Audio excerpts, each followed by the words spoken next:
데뷔 5년 차인 전종서는 공중파에 거의 출연하지 않았다. 주로 영화 위주로 작업하기도 했고 드라마는 OTT 플랫폼에서만 선보였다. 공중파 출연은 SBS, 한밤의 TV 언니가 유일한데 예능 출연도 잘 안 해서 종편인 JTBC 아는 형님에 출연한 것이 전부이다.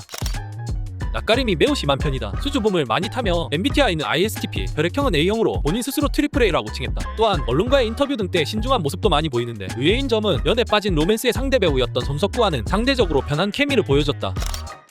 2018년 이창동 감독의 버닝에서 시네미 역으로 데뷔했다. 당시 신인인데도 불구하고 주연을 차지하며 파격적인 연기를 선보였다. 이후 이 작품은 칸 영화제에 초청되었고 첫 작품부터 칸에 진출하는 심상치 않은 행보를 보였다.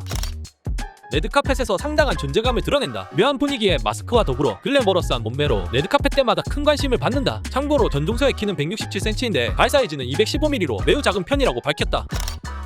얇은 목걸이를 즐겨 낀다고 한다. 한번 끼면 잘 안 빼서 샤워할 때에도 낀다고 한다. 실제로 사진들을 보면 목걸이를 착용하는 모습을 쉽게 확인할 수 있다. 총 3마리의 반려견이 있다. 이름은 유키, 빌리, 아이고 아이가 가장 나중에 입양되었다. 평소 촬영 때에도 반려견들이 함께하는 모습이 간혹 보이고 인스타에도 반려견의 사진이 많이 올라오는 편이다. 자신의 가치관과 맞는 소속사를 찾던 전종서는 2017년 마이컴퍼니와 계약을 맺었다. 그리고 3일 만에 버닝 오디션에 지원해서 합격한 썰은 유명한데 2021년 5월에는 미국 대형 에이전시 UTA와도 계약을 맺으며 모나리자와 블러드 문을 통해 헐리우드에 진출했다. 현재는 마이컴퍼니와의 계약은 종료되었고 2022년 8월 김혜준, 이주빈, 박진주 등이 있는 앤드마크와 전속 계약을 맺었다. 음악을 굉장히 즐겨 듣는 편인데 이어폰은 무선 이어폰이 아닌 유선 이어폰을 주로 쓴다고 한다. 참고로 예전에는 여자친구의 노래를 즐겨 들었고 현재는 트와이스의 광팬이라며 남자 아이돌보다 여자 아이돌을 더 좋아한다고 밝혔다.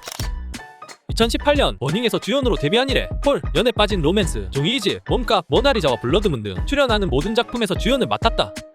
헐, 클라스 쩌네. 버닝에서 노을 아래 반나의 모습으로 춤을 추는 장면이 큰 인상을 남겼다. 또한 종이의 집에서는 BTS 노래에 맞춰 춤을 추는 모습을 보이기도 했다. 이에 본인은 이악 물고 쳤지만 낯간지러웠다고 밝혔고 실제로 현타가 와서 좌절하는 모습을 보였다.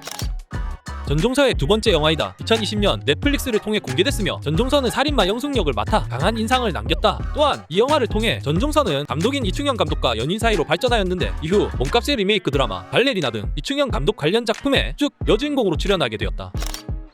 칸 영화제 출국 때 전종서의 태도 관련하여 논란이 있었다. 당시 전종서는 얼굴을 가리거나 불쾌한 표정을 지었고 갓 데뷔한 신인이 벌써부터 배우병에 걸린 것 아니냐는 논란에 휩싸였다. 하지만 전종서는 이후 인터뷰를 통해 저의 불찰이긴 하지만 개인적인 이유로 많이 울어서 그 모습을 감춰야 한다는 생각이 컸다라고 밝혔고 이는 어느 정도 해프닝으로 넘어간 모양새이다.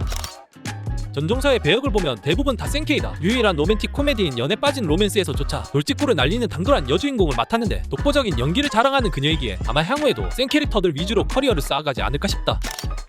한국과 캐나다를 오가며 어린 시절을 보낸 전종서는 캐나다에서 중학교를 졸업했다. 고등학교는 안양예술고등학교를 나왔는데 입학 시기 등의 이유로 본인보다 2년 어린 친구들과 같이 고등학교를 보냈고 대학교는 세종대학교에 입학하였으나 수업과 실제 연기와의 괴리감 때문에 중퇴했다고 한다.